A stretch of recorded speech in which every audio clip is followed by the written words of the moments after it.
only recently started taking responsibility for my happiness. That's something I've learned. You can take responsibility for your happiness. Never done it before, never really taken responsibility for that kind of thing. My agent said to me, actually, she said, the only person who can stop Josh Pugh at the minute is Josh Pugh.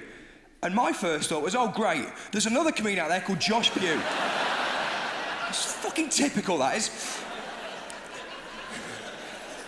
But I thought, if I'm going to have a kid, if I'm going to bring a child into the world, I need to take responsibility for my happiness. I want to be a happy, positive person, because I'm not always, and sometimes I get quite down, and sometimes I get a lot of intrusive thoughts. So I decided to go to the doctor about this and tell the doctor about it. Now, I don't go to the doctors very often, so when I do, I just give him everything that's wrong with me. And in no particular order at all. I'm just like, help me, right? And I go in, I'm just really honest. I go, doctor, me and my wife went to Whitby on holiday recently, and I don't know if you know Whitby, but there's very high cliffs in Whitby, and the whole time I was there, I kept getting intrusive thoughts to jump off the cliff, jump off the cliff, jump off the cliff. Then one night, doctor, me and my wife were walking along the pier, and I see an old couple kind of leaning up the pier, eating fish and chips. And I very vividly imagine clotheslining the old couple off that pier, and I'm clearly seeing them in my mind falling and smashing against the rocks, and their elderly, blooded, frail bodies in the fish and the chips just washing into the ocean. And do you think this is athlete's foot? It's a bit red on the side there, I don't know if you could see that. And he talks me through it, and he says, look, the best thing for me to try would be CBT. Heard of this? Cognitive Behavioural Therapy. Now, when I do CBT, it's all on the phone, right? So week one, the guy phones me up, his name's Gareth. Week one, he phones me up, he goes, Josh, the thing to remember with CBT is, I am not the therapist. You are the therapist. And I was like, OK, Gareth, well, what seems to be the problem? He's like, no, that's not what I mean. I was like, mate, if you're not going to open up, this is never going to work, is it? Leave your ego at the door and let's get you sorted, because you're struggling, mate, ain't you? You're struggling. Now, you get 12 free sessions on the NHS of CBT. Week 2, Gareth finds out that I do stand-up comedy. Weeks 2 to 12 is Gareth asking me about stand-up comedy. Specifically, tell me how much he loves a comedian, Russell Kane. Every week he's going on, oh, we love Russell Kane, Josh, in our house, we think he's brilliant, he's absolutely fine. Look, I'm not even headlining my own therapy session here. Every week he's going on, and the worst thing is, he's working from home, he's bringing his wife into it, he's like, oh, we love Russell Kane, Josh, we think he's brilliant, he's absolutely fantastic. Have you ever met Russell Kane? I was like, yeah, I've met Russell Kane, nice guy. He's a nice guy, love, apparently, Russell. We knew he would be, Josh, he comes across lovely on that TV. I tell you what, we went to see him last year, where was it? Is it De Montfort, love, in Leicester? No, it's the year before. I tell you what a show that lad puts on, Josh. Unbelievable. We actually love what he does. We think he's fantastic. We love what he does. What kind of stuff do you do? And I was like, well, I just kind of do, like, semi-surreal, rambly stories that just sort of tail off at the end.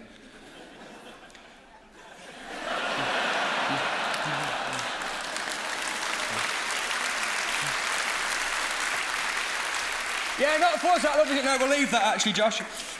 But it was good, Gareth, I tell you what, good at his job, very good at his job. Taught me a lot, taught me about these intrusive thoughts. Taught me that we all get them. We all get these bad thoughts. Doesn't mean you're a bad person, doesn't mean you're going to act on them, but we all get them. This is one I get. I don't know if you can relate to this. You know when something really bad's happened in your family, maybe your granddad's been taken to hospital, and it's really upsetting and it's really stressful. Whatever plans you had for that day are up in the air. It's a very overwhelming day, right? At some point during all that, I will get this thought. We might get to have a takeaway tonight.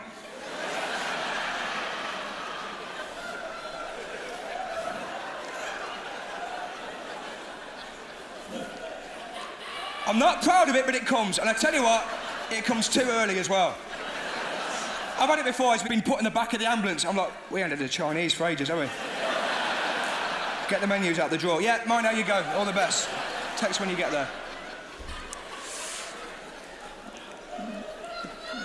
He's a good guy, my granddad. He's a good dad. I think that's what I want to do. I want to take a bit of the best bits of the male role models from my life, add my own flavour, and that's how I'll be a dad to my little boy. My granddad, he's a great dad to my mum, great granddad to me. He's like me, he's a people pleaser. He's like me, he's a people pleaser. I've said that about myself for years, I'm a people pleaser. Quite a cocky thing to say about yourself, actually, when you think about it, isn't it? I'm a people pleaser. I just can't help but bring joy to everybody. That's my curse. But he is. He says, like, he told me he's got one wish for his funeral. His only request for his funeral, he wants the song My Way to be played at his funeral. I was like, I don't think Limp Bizkit's the right vibe, but I'll go with it. He's like, no, I want the song Frank Sinatra, My Way. I'm like, OK, Grandad, you want the song My Way by Frank Sinatra to be played at your funeral? Yeah. The song My Way, about doing the things you want to do when you want to do it in spite of all opposition, sticking to your guns, doing the things you want to do when you want to do it, that song My Way. He's like, yeah. It's like, Grandad, with the greatest of respect, you worked for the council for 45 years. Nan chooses all of your outfits, all of your meals, everything you watch on TV. What is it you think you've done your way, exactly? With the greatest of respect. He's like, no, I just want it played as the curtain goes round the coffin. I was like, I thought you was having a burial. Yeah, but your mum thinks we're better off with the cremation. That's what I'm talking about.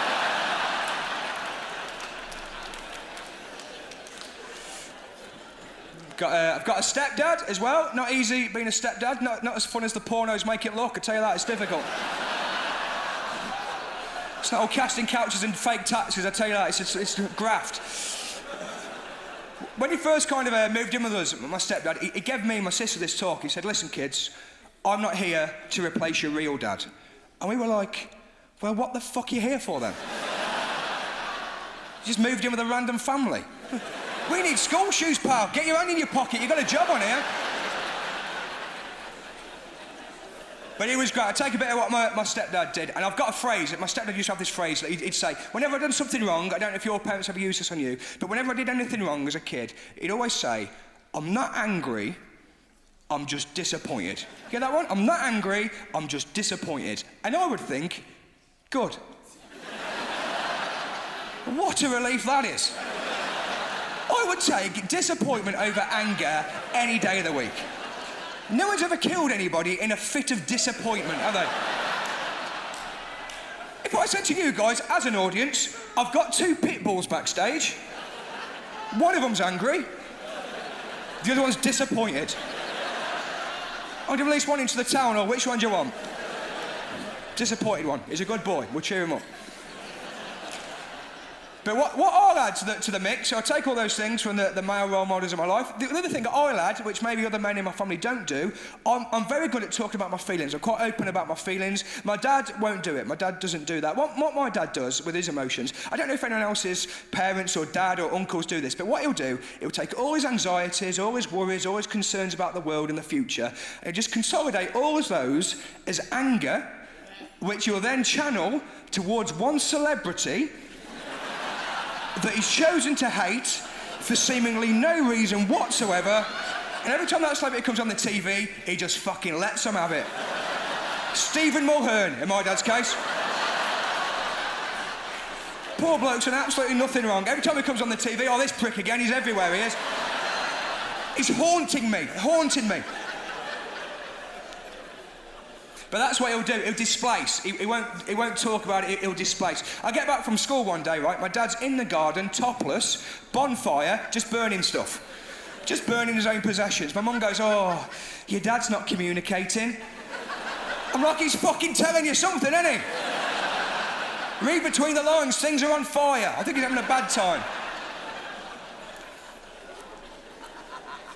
He spoke about his feelings to me once, my dad. Opened up to me once. Worst day of my life, wish I'd have asked. They keep in for a reason, these blokes. I can tell he's a bit off, right? And I go, are you okay, Dad? He goes, no, not really, son, no. I'm like, oh, what's the matter? He goes, oh, we had you and your sister too young. Okay, here we go. He was like, yeah, we had you and your sister too young. It meant I had to work every hour God sent to put food on the table. That meant that me and your mum spent less and less time together, more time apart, and ultimately that led to the breakdown of our marriage and divorce and huge financial upheaval and the stress of that. And that's not to mention the psychological effects it'll have on you and your sister probably into late adulthood. And I've just got so many regrets. I was like, oh. I was like, ooh, that Stephen Mulhern's a bit of a dickhead, Dad, isn't he? Yeah, to be fair.